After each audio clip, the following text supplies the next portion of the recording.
요즘 우리는 누구의 간섭도 받지 않고 나 혼자만의 시간을 소중히 여기는 시대에 살고 있습니다. 혼밥, 혼술, 혼행. 이제는 혼자서 모든 걸 해내는 것이 멋져 보이고 타인에게 기대는 것이 미성숙처럼 여겨지기도 합니다. 개인의 삶을 중시하고 나만의 공간을 존중하는 문화는 분명 좋은 변화이기도 합니다. 하지만 그 이면엔 점점 깊어지는 고립감과 외로움, 그리고 타인을 신경 쓰지 않으려는 차가운 무관심이 자라고 있습니다. 인간관계가 번거롭게 느껴지고 나만 잘 살면 되지라는 생각이 익숙해진 이 시대에 우리는 문득 허전함을 느낍니다. 혼자 있는 건 편하지만 마음까지 따뜻한 것은 아닙니다. 이럴 때 우리는 부처님의 말씀을 떠올릴 수 있습니다. 부처님께서는 깨달음을 얻으신 후 깊은 숲속에서 오랜 침묵에 잠기셨습니다. 그 침묵은 단순한 고요가 아니었습니다. 삶과 죽음의 고통을 모두 마주하고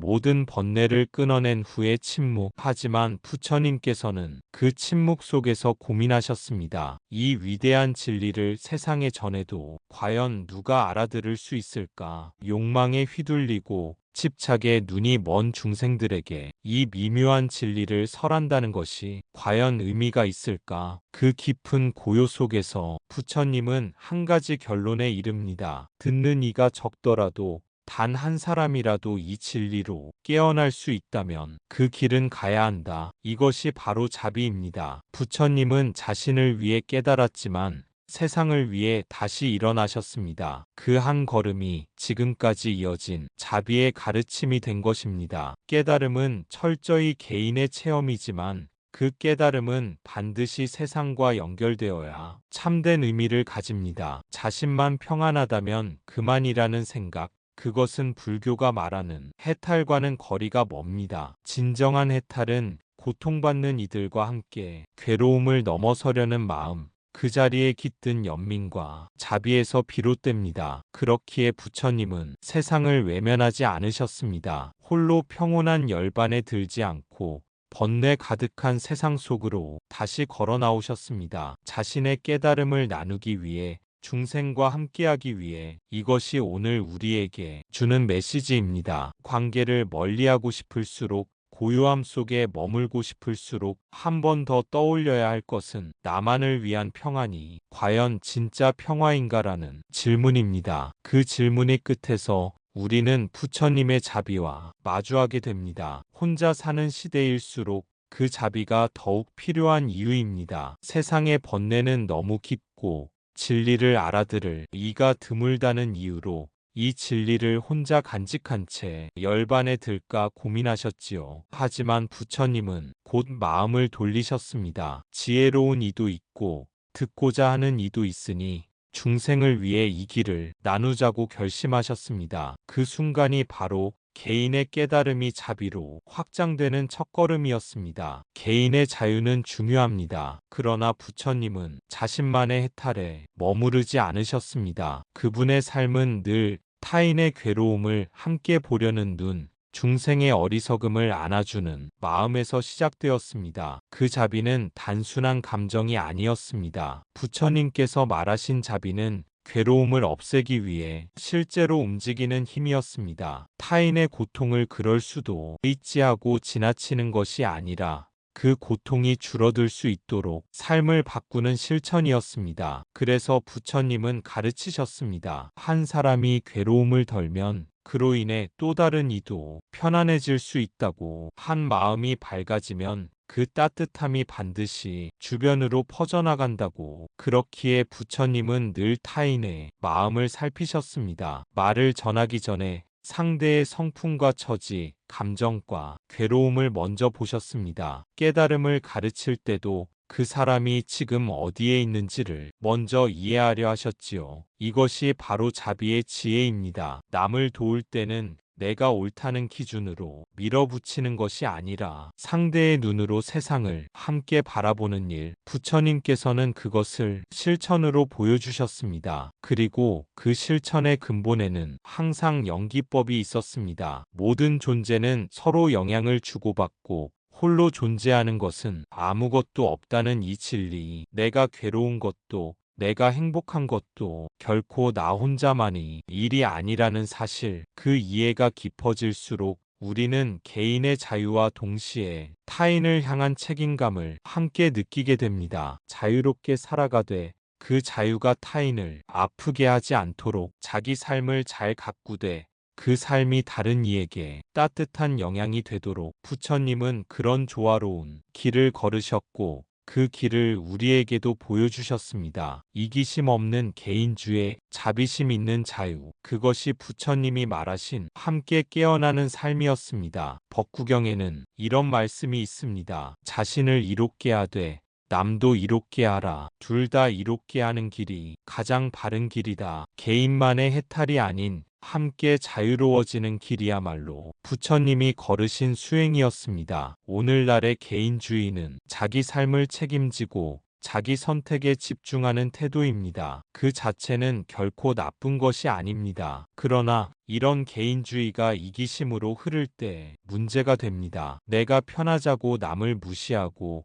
관계를 단절시키며 모두가 나를 알아주길 바라면서도 나는 누구에게도 마음을 내어주지 않는 삶, 그것은 결국 나를 더욱 외롭게 만들 뿐입니다. 외로움은 단지 혼자 있다는 상태가 아닙니다. 누군가와 연결되고 싶지만 연결되지 못할 때 마음이 느끼는 깊은 결핍입니다. 겉으론 아무 문제 없이 살아가는 것처럼 보여도 속으로는 누구도 나를 이해해주지 않는다는 막막한 감정이 자라납니다. 그렇기에 인간은 관계 속에서 상처받고 관계 속에서 회복되기도 합니다. 부처님은 이런 인간의 본성을 깊이 이해하셨습니다. 중화안경에는 사람은 의지할 대상이 없을 때 괴로움을 느낀다고 하셨습니다. 하지만 그 의지가 반드시 누군가에게 기대는 것을 의미하지는 않습니다. 진정한 의지처는 서로를 이해하고 공감할 수 있는 마음, 즉 자비심 위에 세워진 관계입니다. 개인주의가 건강하게 자리 잡기 위해선 이 자비심이 반드시 함께해야 합니다. 내 삶을 중심에 두되 타인의 입장을 헤아릴 줄 알고 내가 선택한 방식이 누군가에게 상처가 되지 않도록 조심하는 마음. 이런 삶의 태도는 결국 나를 위한 것이기도 합니다. 왜냐하면 타인을 함부로 대하는 순간 그 결과는 다시 나에게 돌아오기 때문입니다. 부처님은 그것을 업의 법칙으로 설명하셨습니다. 어떤 씨앗을 뿌렸든 그 열매는 반드시 스스로가 받게 된다. 그래서 우리는 항상 물어야 합니다. 지금 나는 어떤 마음을 세상에 보내고 있는가? 나의 말, 나의 표정, 나의 침묵은 타인에게 어떤 감정을 일으키고 있는가? 이 물음 속에 머무르다 보면 자연스럽게 이기심은 줄어들고 공감과 연민의 여지가 자라납니다. 개인주의는 단절이 아니라 성숙한 분리 위에서 따뜻한 연결을 다시 시도하는 것일 때 비로소 건강한 모습이 됩니다. 이것이 부처님께서 말씀하신 함께 이롭고 함께 자유로운 길입니다. 부처님은 말씀하십니다. 세상은 서로 인연으로 이루어져 있다. 모든 존재는 서로 의지하며 살아간다. 우리는 서로 다르지만 서로 연결되어 있습니다. 나의 기분이 곧 타인의 감정에 영향을 미치고 타인의 말 한마디가 내 하루를 망가뜨리기도 살려내기도 합니다. 그만큼 우리는 관계의 존재입니다. 지금 이 순간에도 수많은 사람이 혼자라서 괴로워하고 있습니다. 몸은 혼자 살아도 마음까지 고립되면 사람은 버티기 어렵습니다. 부처님은 항상 타인의 고통을 나의 고통처럼 여기셨습니다. 깨달음을 얻기 전에도 출가의 이유는 노인과 병든 자, 죽는 자의 고통을 본 후였습니다. 나만 살아남겠다는 길이 아니라 왜 우리는 늙고 병들며 죽는가를 묻는 깊은 연민의 시선에서 출발한 것이지요. 자신의 마음만 챙기려는 이기심과 타인의 고통을 함께 느끼는 자비심. 부처님은 분명히 후자를 선택하셨습니다. 수행은 나를 들여다보는 길이지만 결국은 타인을 더 깊이 이해하게 되는 길입니다. 명상 중 나도 괴롭지만 지금 이 순간 다른 누군가도 괴로워하고 있겠구나 하는 마음이 드는 순간 그건 자비심의 발현입니다. 나만 편해지기 위한 수행이 아니라 함께 살아가기 위한 수행, 그것이 부처님이 가르치신 중도의 길입니다. 그래서 부처님의 수행은 언제나 나와 남, 개인과 공동체를 함께 바라보는 눈에서 시작되었습니다. 고요한 숲속에서도 부처님은 홀로의 평화에 머물지 않으셨습니다. 그 평화를 어떻게 나눌 수 있을까? 중생의 괴로움을 어떻게 덜어줄 수 있을까? 늘 그 길을 궁리하셨습니다. 우리가 명상을 하며 고요를 느낄 때 그 고요는 나 하나만을 위한 것이 아닙니다. 그 고요함 속에서 생겨나는 자각은 결국 타인을 더 부드럽게 바라보게 합니다. 내가 아픔을 알아차렸기에 다른 이의 고통도 가볍게 여기지 않게 되는 것. 수행이 깊어질수록 사람에 대한 이해도 넓어집니다. 그들은 왜 그렇게 행동했는지, 그 안에는 어떤 상처가 있었는지, 겉으로는 알 수 없는 사연들을 조금씩 헤아릴 수 있게 됩니다. 부처님께서 중생을 꾸짖기보다 자주 미소 지으시고 침묵하시고 기다려주신 것도 바로 이 자비에서 비롯되었습니다. 이해하려는 마음 없이 진정한 치유는 일어나지 않기 때문입니다. 그리고 그 자비는 결국 내가 얼마나 나 자신을 이해하고 있는가에서 시작됩니다. 내 아픔을 억누르거나 부정하지 않고 그 고통의 뿌리를 정직하게 들여다보는 것. 이것이 바로 연민의 첫걸음입니다. 자기 연민이 생길 때 타인에 대한 연민도 자연스럽게 따라옵니다. 부처님은 이 마음의 원리를 꿰뚫어 보셨습니다. 자신을 사랑하되 집착하지 않고 타인을 아끼되 의존하지 않는 균형 잡힌 자비의 길. 이 균형이 무너지면 수행은 자칫 나만을 위한 도피가 되고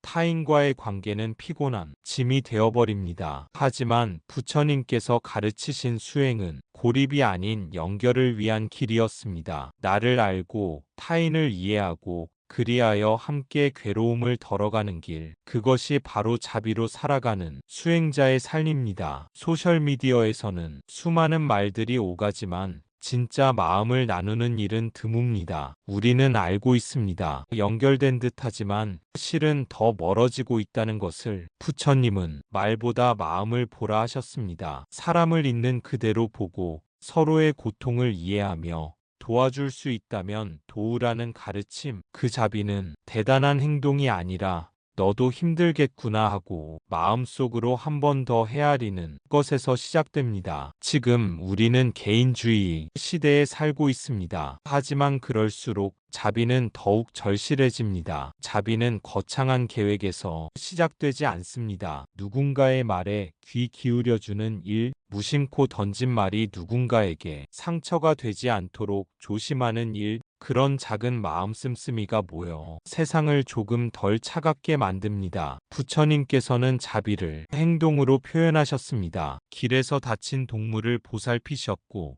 자신을 비난하던 사람에게도 분노하지 않으셨으며 심지어 자신을 해치려 했던 이에게조차 그의 어리석음을 안타까워하며 연민을 품으셨습니다. 자비는 약함이 아닙니다. 오히려 가장 강한 이가 가질 수 있는 마음입니다. 왜냐하면 자비는 자신의 상처를 돌보는 동시에 타인의 상처도 함께 껴안을 수 있는 용기이기 때문입니다. 우리가 살아가는 지금 이 시대, 많은 이들이 스스로를 지키기 위해 벽을 세웁니다. 상처받지 않기 위해, 기대하지 않기 위해 아예 마음을 닫아버리는 것이 더 편하다고 믿습니다. 하지만 부처님은 말씀하셨습니다. 마음을 닫는 것은 괴로움을 끝내는 길이 아니라 오히려 괴로움에 갇히는 길이다. 마음은 닫을수록 굳어지고 그 굳은 마음은 점점 더 자신도 타인도 이해하지 못하게 만듭니다. 결국은 자신마저 외면하게 되지요. 그래서 부처님은 늘 마음을 열라고 하셨습니다. 있는 그대로 보고 판단하지 않고 듣고 그저 함께 있어주는 것. 누군가의 아픔에 깊은 말 한마디가 아니라 그 자리에 조용히 함께 있어주는 태도. 그것이 진짜 자비라고, 그렇게 세상은 바뀐다고 가르쳐 주셨습니다. 우리가 매일 마주하는 디지털 화면 너머에도 실제의 사람이 있고 그 사람에게도 사연과 고통이 있습니다. 그걸 잊지 않는 마음. 바로 그 순간이 부처님이 말씀하신 자비의 시작입니다. 개인의 삶은 존중받아야 마땅하지만 타인과의 연결 없이 진정한 평화는 이루어지지 않습니다. 깨달음은 혼자서 이루는 것이 아니라 함께 나누는 것입니다. 그리고 자비는 연결의 다른 이름입니다. 오늘 하루 잠깐의 고요 속에서 이렇게 마음속으로 말해보세요. 나는 괴로움을 알아차린다. 그리고 다른 이들도 괴로움을 겪고 있음을 안다. 그 모두가 고통에서 벗어나기를 바란다. 나무 아미타불 관세음보살. 이 짧은 마음이 당신과 이 세상을 조금 더 따뜻하게 만들 수 있습니다. 혼자서 빛나는 것보다 함께 밝아지는 삶, 그 길을 부처님은 오래전부터 우리에게 건네고 계셨습니다. 감사합니다. 구독과 좋아요는 저에게 큰 힘이 됩니다.